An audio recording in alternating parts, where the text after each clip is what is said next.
All right, class, good morning.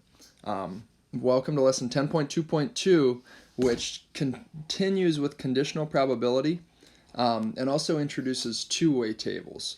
So we looked at the review and preview from this already just as kind of a warm-up for the week, but today we're going to do a large portion of this lesson, which will actually get us going into some new ideas with two-way tables and also just a review of the conditional probability ideas that we saw last week.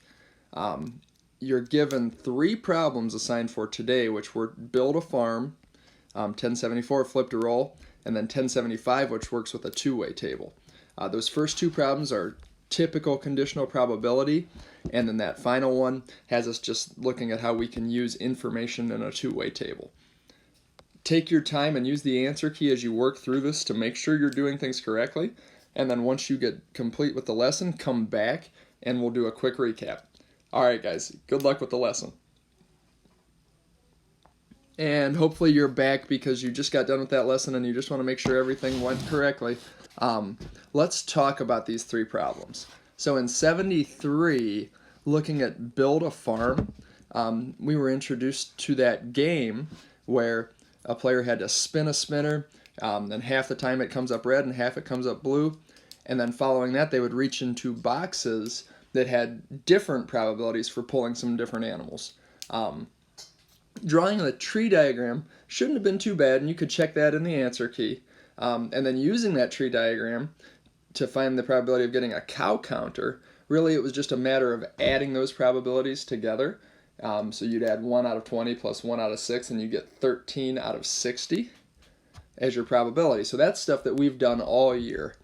The newer ideas come in parts C, D, and E. So in C, they tell us even though these events are not independent, we can still create a modified area model. So looking at that area model, it is modified because I see different size rectangles for chicken, pig, and cow in those two rows, and that's not typical for area models. Typically, they would have the same size rectangle, they'd have the same probabilities on each section. So that's a change they've thrown at us, but it's going to be really useful here. So in part C, we just had to verify the probability of getting a cow was the same as we saw before. Well, if you look at cow in the upper right, you do 1/3 times 1/2 to get 1/6. And in the lower right, 1/2 times 1/10 to get 1/20. Adding those together, you'll get 13 out of 60, just like we did in the previous problems. When we talk about D, which gets into conditional probability, this is where you had a few different approaches. So the more, I guess, intuitive approach looking at the model would be to rely on the fact that we know the probability of getting a cow was 13 out of 60 because we just calculated that. We looked at 1/2 times 1/3, 1/2 times 1/10, and if we add those together, you get 13 out of 60. And then looking at just the probability of getting red when you had a cow, well, that would be red and cow would be 1/2 times 1/3 or 1/6. So the comparison we're making would be 1/6 divided by all the outcomes, which would be 13 out of 60.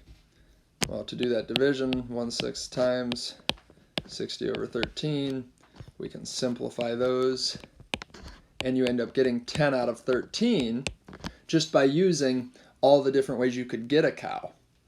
You may have also remembered last week when we looked at conditional probability, we were introduced to a formula that said the probability of event A given event B would be equal to the probability of A and B. Oh.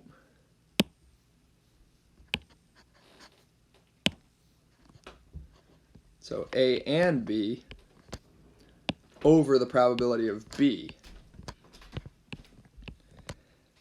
So we look at the probability of two events' intersections over the probability of just that second event that we know has happened. And if you knew how to apply this, well, event A would be spinning red, and B would be getting a cow.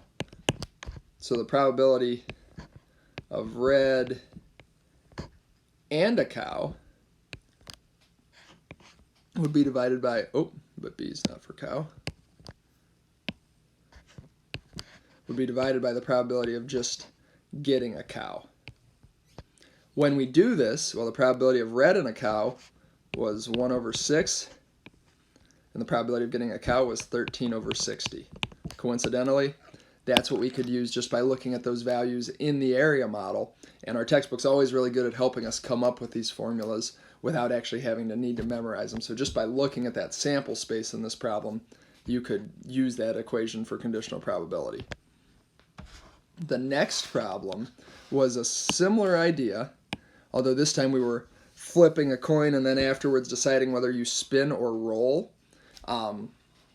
So working through that, drawing the modified area model was given in the answer key, and it would be really similar to what was done previously.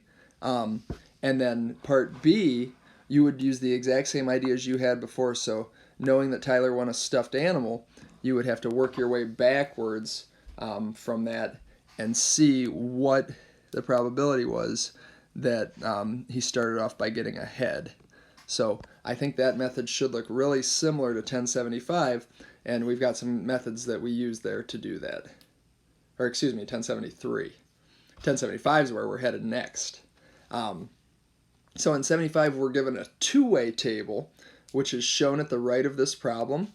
And we'll draw that on our notepad here as well.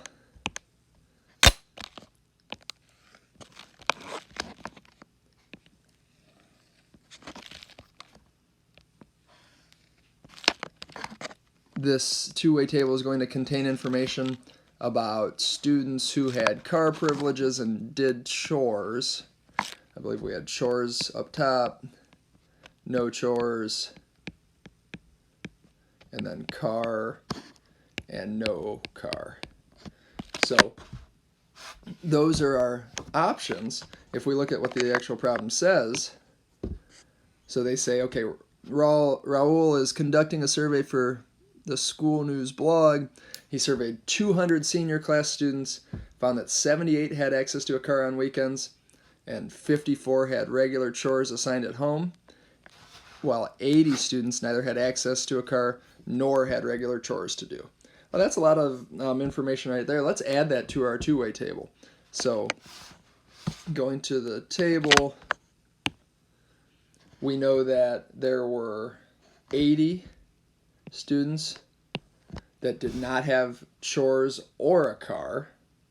We had 78 that had access to a car, and then our last number, I gotta go back, guys.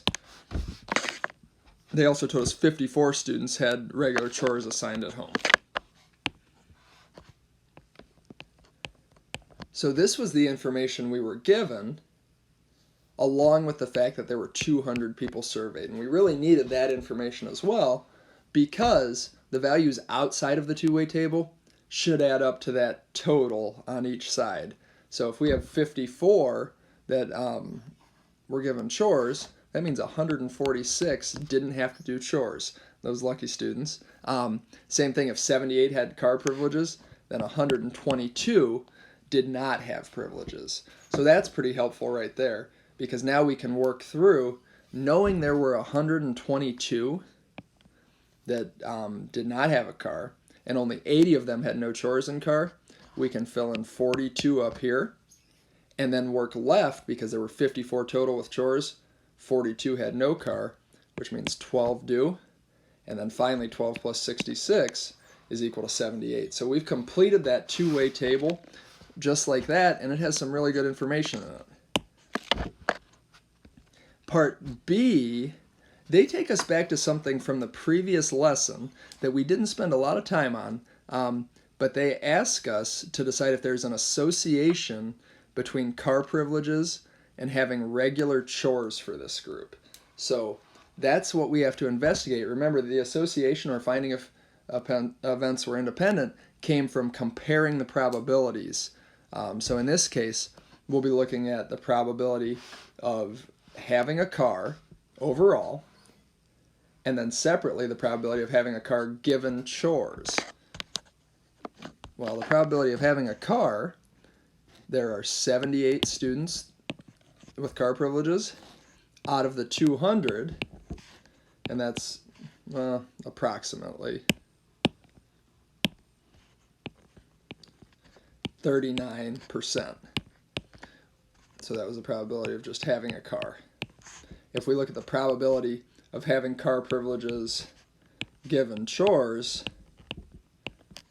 well, all of a sudden, we're looking at there's 54 with chores, and only 12 of those students have access to a car, and that's approximately 22%. 39 and 22 are not equal, so they are not independent. There is an association. In this case, it looks like you're more likely to have a car if you're not doing chores. And that doesn't seem fair, but that's the association given in the data. So that's a look at how a two-way table can be used along with some of the ideas of conditional probability. There are a couple more problems in this lesson. We'll save those for tomorrow where we will combine that in the rest of the review and preview. Please just do those 3 problems or double check them if you need to, and let me know if you have any questions. All right, guys, have a great day.